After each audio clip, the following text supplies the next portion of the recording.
And here we are. We got the 4.8 back from the machine shop. So now we're gonna put these bearings in. We gotta mic everything, so we'll have to put the bearings in the block and torque everything down, and then mic it all, mic the crank versus that, see what the clearances are. As long as they're good, then we'll put it all together. If not, we'll have to order different bearings, but it's all standard stuff, so these bearings should be fine. We'll have to check the ones in the rods too. Rod bearings here, main bearings here.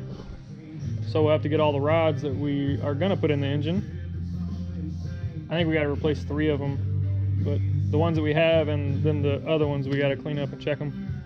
And we'll use the vise over there and put the bearings in, torque everything down to spec, and then check the clearances again versus the crank. Make sure all that's good. If that's good, we'll check all the ring gaps and put it all together. It's fairly simple, just takes a lot of time. But yeah, got new cam bearings.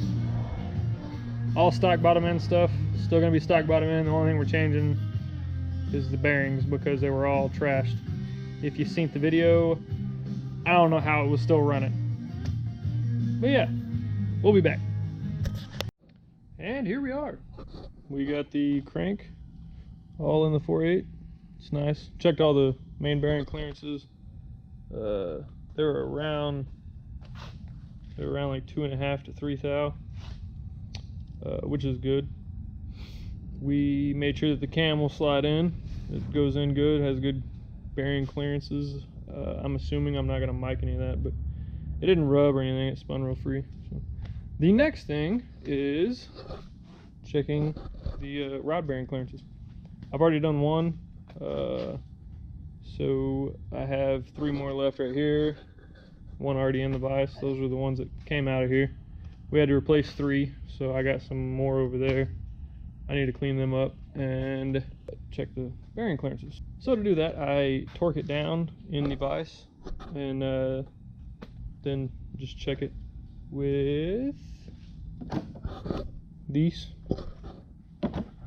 And then you just check it against what these ODs are right here on the crank.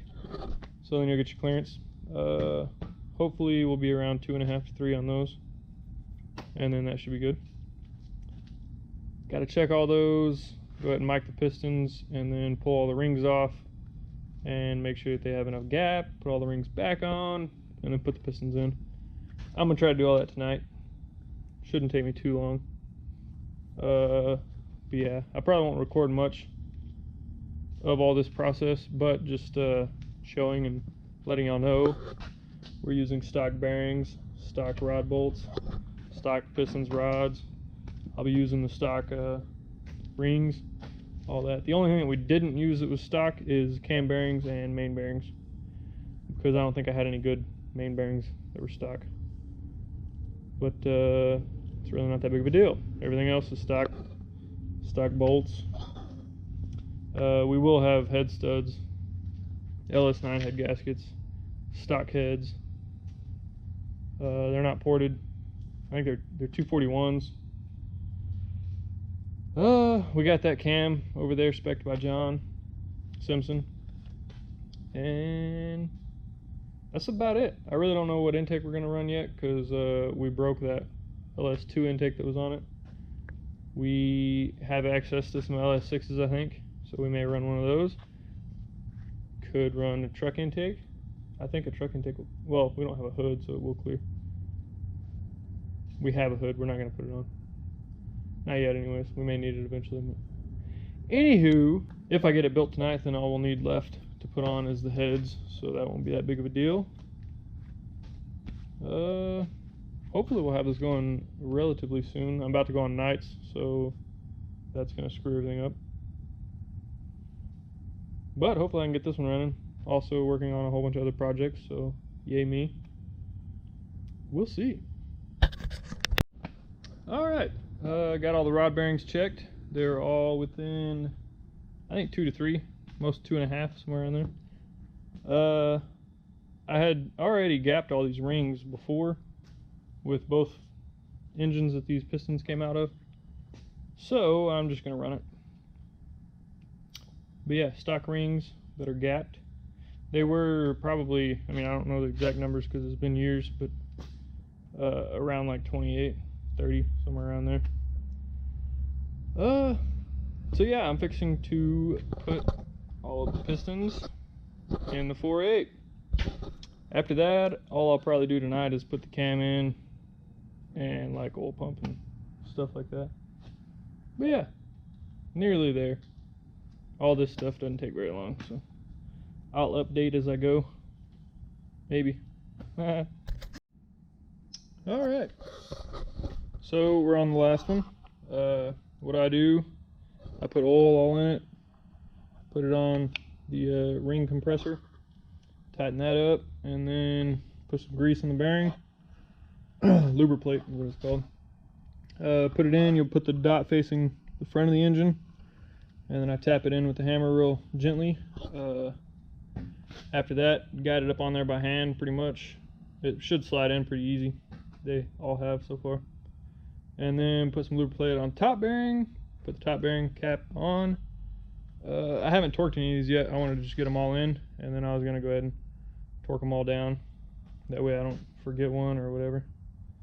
So, here we are.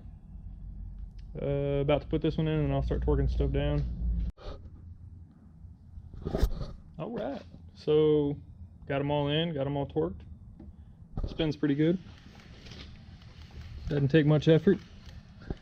Which, the easier it spins, the easier to make power. So, that's good. Here we are. Let's see if we can get some zoom in action of, or not zoom in, but I'll get close to the part numbers on this thing. Okay, so there's, let me see. There's some numbers that should tell you that it's a 4.8 crank. Some more numbers there. I'm pretty sure it's those numbers right there that let you know it's a 4.8 crank. I don't really think there's any numbers on the rods. I mean, you got those numbers, but those just tell you which rod goes to which, because all these caps, they're like cracked rods or whatever is what they're called. So you can't put like one rod cap or whatever rod end on another one. They're all specific for that one. So yeah, getting closer. This thing's gonna go fast, especially in that light POS. So it'll be fun. Something I want to show y'all, just so you see whatever. Here's pistons coming up top dead center, looking pretty good. The only thing I saw an issue with, maybe, that one's pretty flush, that one's pretty flush. That one's pretty flush, that one's pretty flush. Is this one right here. It doesn't go up as high. I mean, it's real close, but we're still gonna send it. So we did get the head, we did get the block decked. That way the head gasket should seal better, have a better chance. But yeah, the only machine work that we had done is the cam bearings installed, and then had this right here machined down. And we just did a minimum. We're not trying to go crazy with compression or nothing, because we're gonna go crazy with boost. So I'm probably nitrous. But yeah, it'll essentially be the same setup. It's the same block, some of the same pistons and rods that I had in my car whenever I made the 1064. And then after we took it off the dyno, making 1064, I sprayed a 100 shot on it, just about every race. So it lasted a long time like that. It finally melted one of the pistons. But yeah, it was in better air, so maybe it was running a little leaner. I don't know, who knows. It was definitely making power because it was pulling on some pretty nasty cars. So it was fun. It'll be fun again. Hopefully we can roll race this thing too. I don't know that Cody's going to want to. He's probably just going to want to dig race it. But being that light, making that much power, it'll be fast. So we'll see how fast it goes. So here's the cam. It's custom spec by John.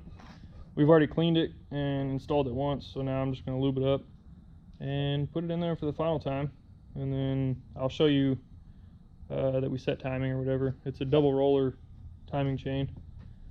I think it's all in the car, I guess. Well, no, it would be in that car. Duh.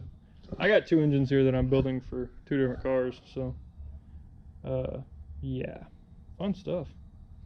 But I'll put this in and put everything on and then show you setting timing.